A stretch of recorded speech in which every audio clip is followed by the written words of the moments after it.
Magandang buhay mga bata! Tara, samahan ninyo akong matuto kasama si Teacher Aika, your online teacher. Please don't forget to subscribe, like, share, and hit the notification bell for more videos. Thank you! Matatag Curriculum, English Grade 5, Quarter 1, Lesson 1. Our topic for today is about recognizing story elements. This is Teacher Aika, your online teacher. Let's start! Learning competencies and objectives. Identify the key elements of a narrative, including characters, setting, plot, conflict, and theme. The learners will be able to: first, identify the elements of a story, such as characters, setting, plot, and conflict using story grammar. Second, identify the purpose and main idea of a story. And third, sequence the events in the story. Day 1. Let's have first a short review.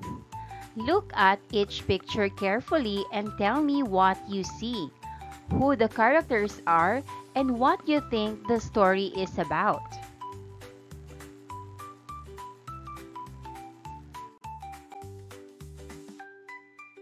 Are you familiar with these pictures, class?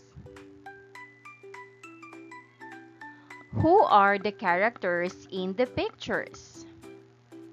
Let's name them one by one. First picture, Cinderella. Second picture, Beauty and the Beast. Third picture, Rapunzel. Fourth picture, Snow White. And fifth picture, Sleeping Beauty. Can you give us a simple retell in one of the stories from the picture that you know?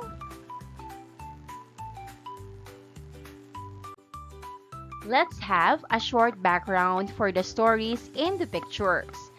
First, we have Cinderella. Cinderella is a kind-hearted young woman who is mistreated by her stepmother and stepsisters. With the help of her fairy godmother, she attends a royal ball where she captures the heart of the prince. Despite obstacles, including losing her glass slipper, Cinderella's goodness prevails, and she finds her happily ever after.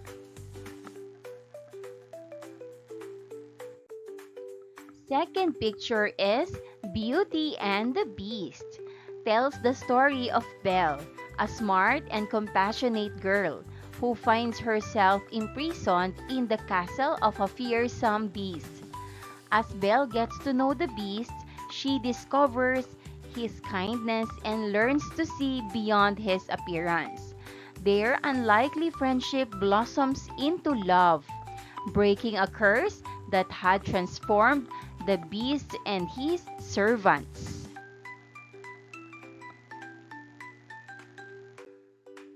Third is Rapunzel.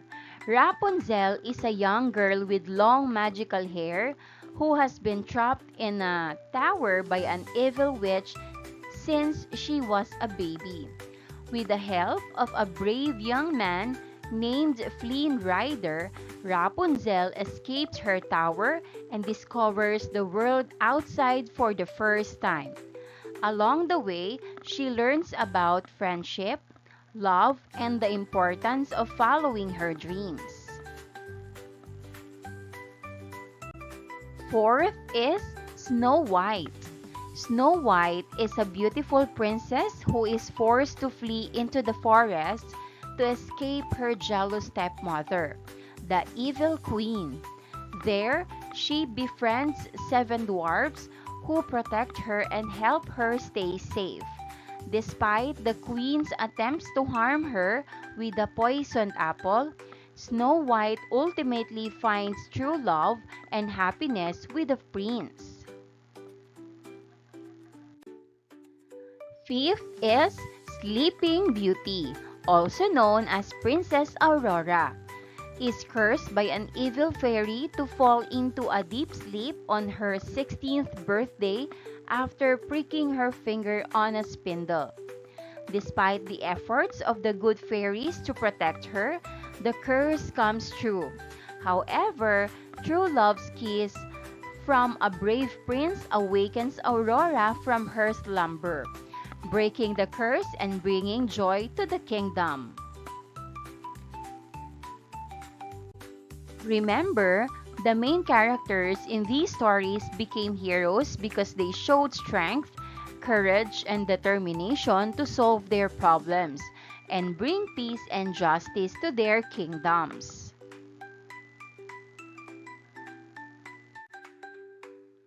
Have you been a hero or heroine in your own way? In what way? Share your answers to your classmate.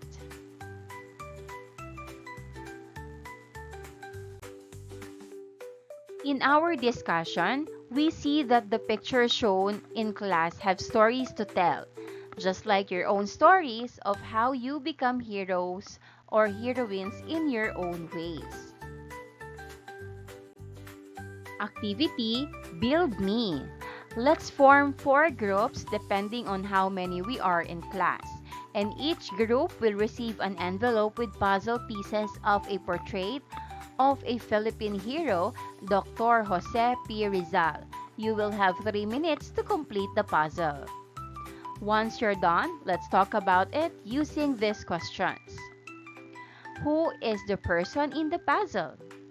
What did he do for our country? Where can you see him? Do you think the puzzle will be complete if one piece is missing? Why or why not? Share your answers to your classmates. Just like a puzzle needs all its pieces to be complete, every story has different parts that work together to make it whole. And this week, we will learn about the important elements that make up a short story. Unlocking content vocabulary. Match the concepts in column A and with the description in column B. Identify the word or phrase being described. Write the letter of the correct answer to the blank provided. Number 1, character. The answer, letter E, a person, animal, or creature in a story. Number 2, setting. The answer, letter C, the time and place in which a story takes place. Number 3, plot. The answer, letter D, the sequence of events that make up a story. Number 4, conflict. The answer, letter B, the struggle or problem that drives the plot of a story. And number 5, theme. The answer, the central message or lesson that the author wants readers to take away from the story. Day 2. Now, let's have the elements of the story. Now that you have the basic concepts and terms related to the elements of a short story, start with defining what a short story is. Short story. A short story is a made-up story that is not as long as a whole book like a novel. Short stories are usually between 5 and 60 pages or more depending on the formatting, so you can read them in one sitting. They often focus on just one thing that happens, and they usually have only one or two characters. It consists of different elements generally as characters, plot, conflict, setting, and theme. Character. Character refers to the people, animals, or creatures in a story. They are the individuals who drive the action of the story and with whom readers identify. Characters have different personalities, traits, and roles within the narrative. They can be protagonists or the main characters, antagonists or opposing characters, or supporting characters who help move the story along. Depending on how you see it, a character can be classified as either round or flat, dynamic or static, a protagonist or an antagonist. For a short story, well-rounded and dynamic characters will be your strength. The easiest way to write interesting characters is to make sure that they have a flaw. Always keep in mind that in any story, perfect characters fall flat. Setting. Setting encompasses the time and place in which a story unfolds. It includes details about the environment, geography, historical period, and cultural context that provide the backdrop for the events of the narrative. The setting helps to establish the mood or atmosphere of the story and can influence the actions and experiences of the characters. Plot. The plot refers to the sequence of events that make up the storyline of a narrative. It includes the exposition or the introduction of characters and setting, rising action, or the events leading to the main conflict, climax, or the highest point of tension or turning point, falling action, events following the climax, and resolution, outcome, or conclusion. The plot drives the story forward and keeps the reader engaged as they follow the character's journey. For Batchav of 2023, writers used the plot to map out their story before beginning their writing process. For fiction writing, this serves as a creative outline. So, an understanding of the plot is crucial to craft a compelling narrative and make it impactful. The sequence of events in a plot is tied to the central conflict in a story. The plot develops as the protagonist struggles with their given problem, finds a solution, and eventually accepts the results. Batchav of 2023 identified 6 succinct stages of a plot. Number 1, exposition. An introduction of characters, setting, and conflict, providing all the necessary background information. Number 2, inciting incident. The incident that leads the main character to conflict and begins the plot.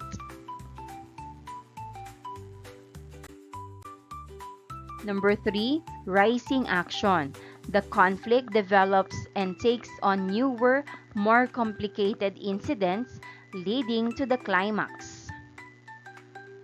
Number 4, climax. The conflict reaches a peak, which then leads to a change in the course of events, giving the reader a new understanding of the story, either through an event or an insight.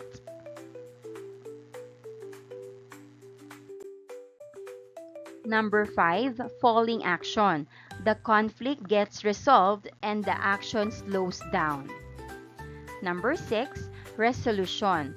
The conflict ends, leaving the reader fulfilled.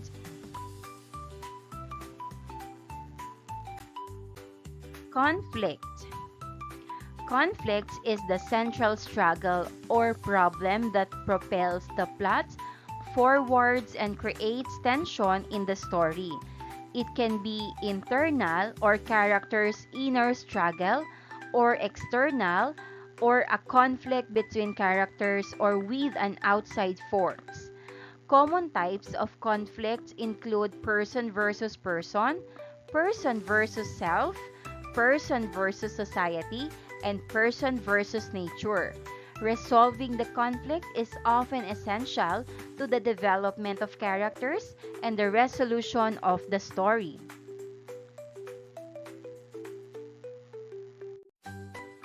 Theme.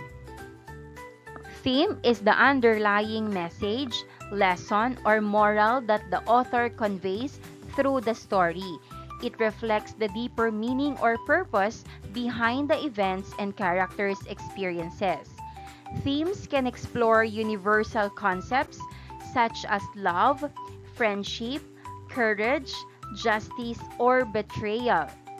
They provide insights into human nature and the world around us, prompting readers to reflect on their own lives and values. Themes may be explicit or implicit and can vary based on interpretation.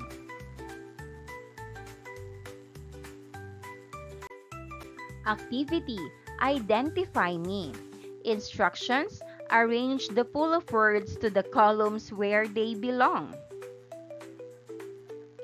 House, garden, Carlo, Anna, love and friendship, bravery, Jonathan, honesty, supermarket, school, man versus self, man versus man, sadness, man versus society, road, man versus nature, and John.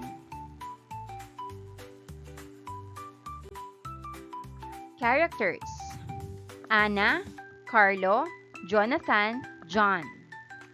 Setting: house, garden, supermarket, school, road. Theme: love and friendship, bravery, honesty, sadness. Conflict: man versus self, man versus man, man versus society, and man versus nature. Day 3. Let's read the story about Elo the Hero by Rocky James Guevara Sarasua. There is a small barangay situated between the rolling hills of Quirino Province in Region 2, Cagayan Valley, where an intuitive and courageous young boy named Elo lived. Elo was in grade 5, and he had always dreamed of becoming a hero like Captain Barbell, Elastic Man, Superman, and Spider-Man, which he has seen in many TV shows and films. After a half-day class due to extreme heat, while playing near a bubbling river just near their house, Elo heard cries for help. Rushing towards the sound, he discovered that a kalding or goat had fallen into the Karayan or river and was struggling to stay afloat.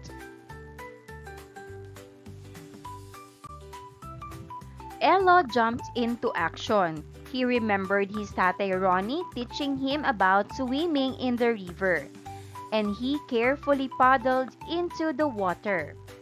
Despite the water currents, Elo managed to reach the goat's neck and embraced it up in his arms. He saw the mother goat and its siblings just across the river seemingly crying for help while looking into the baby goat that was drowning. But just as he turned to swim back to shore, he realized that the current had grown even stronger, and he was being pulled away from safety. He became quite nervous due to strong water currents, but Elo continued his heroic act by paddling near the river bank. Determined enough to save the little goat, Elo struggled against the water currents, moving his way back to the safety of the river bank. It was a difficult experience for Elo, but finally, with one last spurt of effort, he reached the shallow waters and pulled himself and the baby goats to safety. His kabarangayans, or villagers, who had gathered upon hearing the commotion, went to help as Elo was emerging from the water, dripping wet but triumphant. They admired his bravery and quick thinking, and Elo felt a warm glow of pride in his chest. After saving the little goat from drowning, Elo was viewed by his kabarangayans as little child hero of their small village. Even his friends look up to him for his bravery. He has clearly shown that even a child could perform acts of bravery and kindness, and his story inspired others to be courageous in the face of challenges. And as for the goat, it became Ella's faithful companion, a constant reminder of the day when a grade 5 boy became a real hero of his own way. Here are the guide questions about the story.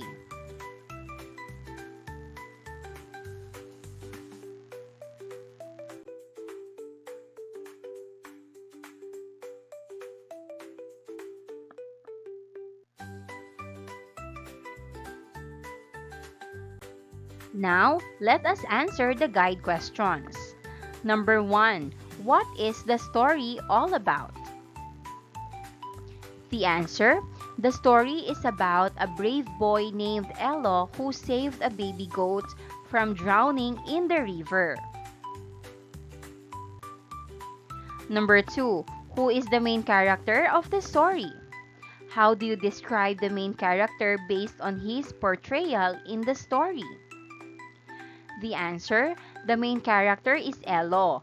He is brave, helpful, and kind because he saved the goat even it was hard. Number 3. Where does the main character live? How do you describe their place? The answer: Elo lives in a small barangay in Quirino province. It is a peaceful place with hills and a river. Number 4. What did the main character of the story save? The answer: Elo saved a baby goat that fell into the river. Number 5. If you were the main character, would you also do the same? Why or why not? The answer: yes, I would help too because it's good to be kind and brave, just like Elo. Number 6. What is the main idea or main lesson you learned from the story? The answer: the lesson is that anyone can be a hero, even kids, if they are brave and kind.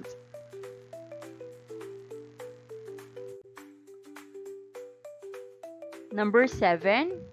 Do you know someone who is as heroic as the main character? Who is that person and how did he or she become heroic? The answer: yes, my parent, teacher, or friend is a hero because they help people and show love and care. Number 8. How can you become a hero or heroine of your own? The answer: I can be a hero by helping others, being honest, and doing the right thing even when it's hard. Day 4.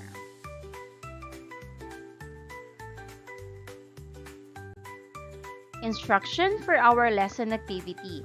The events of the story, Elo the hero, is presented below but in jumbled way. Your task is to arrange the events accordingly. Here are the jumbled events from the story. Now, let's arrange it. First, Elo just went home after a half-day class in school.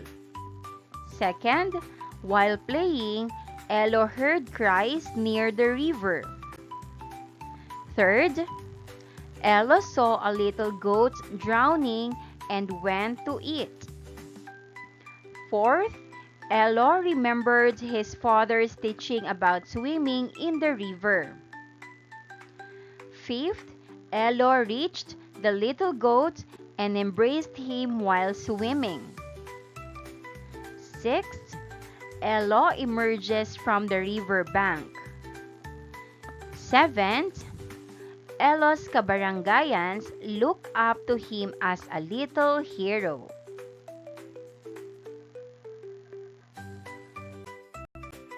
Let's have a short review.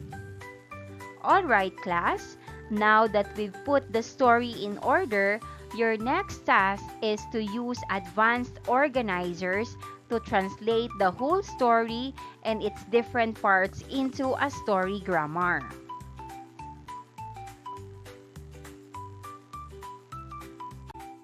And here's the story grammar that you need to answer.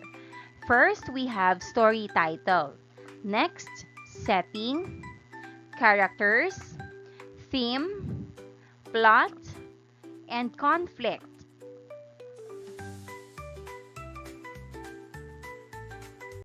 And here's the story grammar with answer.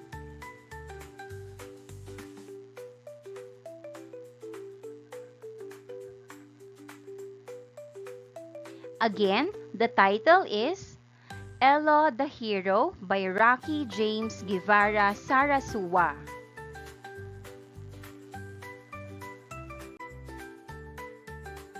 Let's have setting. A small barangay in the rolling hills of Quirino Province, Region 2, Cagayan Valley. Time, during Elo's grade 5 school year on a hot day with classes shortened due to extreme heat. Place, near a river close to Elo's house. Characters.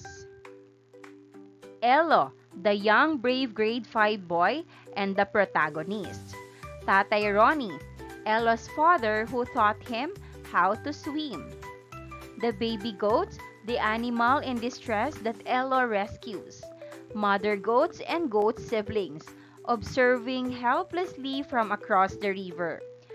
Kabarangayans or villagers, witnesses to Elo's act of bravery who admire and support him afterward. Elo's friends, inspired by his heroic act. Theme: heroism in everyday life. Courage can come from anyone, even a child. Compassion and bravery. Kindness and courage define a true hero. Inspiration through action. One brave act can inspire an entire community. Youthful courage. Age doesn't limit one's ability to help others. Empathy and action. Caring for others drives heroic deeds. Plot. Elo is introduced as a grade 5 boy with dreams of being a superhero. He lives in a quiet barangay near the hills and river. Rising action. After school is dismissed early due to heat, Elo plays near the river and hears cries for help. He finds a baby goat drowning. Climax. Elo dives into the river to save the goat and struggles against the growing current. Falling action. He manages to swim back to the river with great effort, bringing the goat to safety. Resolution. The villagers admire Elo's bravery. He becomes a local hero and gains a local companion or a loyal companion in the goat he saved. Conflict. Man versus nature. Elo must battle the strong river current to rescue the drowning coat. Internal conflict. Elo feels nervous and afraid but pushes through with courage to save the animal. Learners' takeaways. Fill out the What I Have Learned journal. First, the topic that I already knew. Second, the topic that I just learned. Third, the topic that I still want to learn.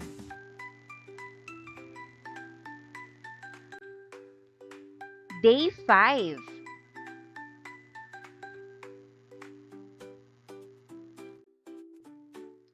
Formative assessment, multiple choice quiz. Instructions, provide the letter of the correct answer in your respective answer sheets. Number 1. What is the setting of the story? A. Bustling city. B. A small barangay in Quirino province. C. An island paradise. Or D. A magical forest. Number 2. In what grade level does Elo belong? A. Grade 1. B. Grade 3. C. Grade 5. Or D. Grade 6. Number 3. What did Elo dream of becoming? A. Doctor. B. A teacher. C. A musician. Or D. A hero like Captain Barbell and Elastic Man. Number 4. What did Elo hear while playing near the river? A. Birds chirping. B. Cries for help. C. Music playing. Or D. Thunder rumbling. Number 5. What had fallen into the river? A. A fish. B. A dog. C. A goat or kalding. Or D. A cat. Number 6. What did Elo remember that helped him in the river? A. His favorite book. B. His math lessons. C. His favorite TV show. Or D. His tatay Ronnie teaching him how to swim. Number 7. What was Elo's main challenge while rescuing the goat? A. Strong water currents. B. The extreme heat. C. A thunderstorm. Or D. A crocodile. Number 8. How did Elo feel after saving the goat? A. Angry. B. Sad. C. Proud and triumphant. Or D. Tired and exhausted. Number 9. What did Elo's kabarangayans react to his bravery? A. They were jealous. B. They were indifferent. C. They admired and praised him. Or D. They laughed at him. Number 10. What did the villagers think of Elo after the incident? A. He was too young to be a hero. B. He was a troublemaker. C. He was a hero of their village. Or D. He was a coward. Number 11. What did Elo's friends think of him after the incident? A. They were afraid of him. B. They looked down on him. C. They admired him for his bravery. Or D. They stopped talking to him. Number 12. What did Elo gain from the experience? A. A new pet goat. B. A sense of pride and commitment. C. A superhero costume. Or D. A new bicycle. Number 13. What did the story teach others? A. It is best to avoid challenges. B. Even children can perform acts of bravery. C. Being kind is not important. D. TV shows are more important than real-life heroes. Number 14. What was the goat to Elo after the incident? A. A reminder of his failure. B. A reminder of the day he became a hero. C. A constant source of annoyance. Or D. A scary memory. Number 15. Which element of a short story is evident in the resolution of Elo's story? A. Character development. B. Climax. C. Setting. Or D. Theme. For our homework instructions, watch a short story video about a father and his son and create a story grammar using the graphic organizer to present the different elements of a short story. And here's the rubric for rating the story grammar.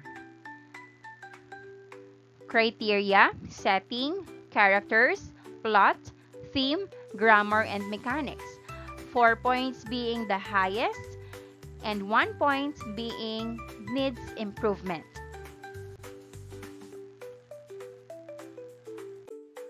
Maraming salamat sa panonood!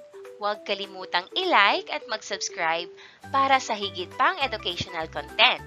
I-click ang bell icon para ma-update ka sa ating mga bagong video. Salamat!